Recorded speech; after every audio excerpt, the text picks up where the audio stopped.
മലപ്പുറത്ത് ഫർണിച്ചർ കടയുടെ മറവിൽ വൻ ലഹരി വിൽപ്പന. മലപ്പുറം മഞ്ചേരിയിൽ 9.46 ഗ്രാം MDMA-യുമായി 4 പേർ പിടിയിലാവുകയും ചെയ്തു.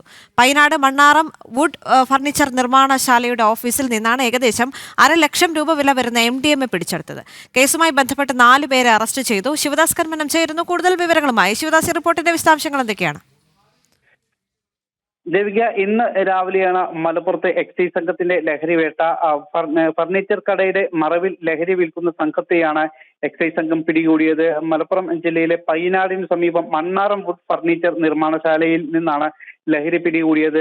ഇവരുടെ ഓഫീസിൽ നടത്തിയ പരിശോധനയിൽ നിന്നാണ് 9.46 ഗ്രാം MDMA മാരക ലഹരി മരുന്നായ MDMA പിടികൂടിയത്. ഏകദേശം ₹1,00,000 വില വരുന്ന ലഹരിയാണ് പിടികൂടിയിട്ടുള്ളത്. 4 പേരെയും ഇപ്പോൾ നിലവിൽ റിമാൻഡ് ചെയ്തിട്ടുണ്ട്.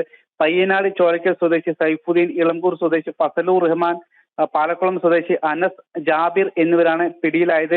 എക്സൈസ് സംഘത്തിന് ലഭിച്ച രഹസ്യ വിവരത്തെ തുടർന്നായിരുന്നു ഇവിടെ പരിശോധന നടത്തിയത്. ഈ ഫർണിച്ചർ കടയുടെ മറവിൽ കുറച്ചു കാലങ്ങളായി ഇത്തരത്തിൽ ലഹരി വിൽപ്പന നടത്തുന്നുണ്ടെന്ന രഹസ്യ വിവരം എക്സൈസ് സംഘത്തിന് ലഭിച്ചിരുന്നു. ഇതിന്റെ അടിസ്ഥാനത്തിലാണ് ഇന്ന് രാവിലെ എക്സൈസ് സംഘം പരിശോധന നടത്തിയതും 4 പേരെ പിടികൂടിയതും.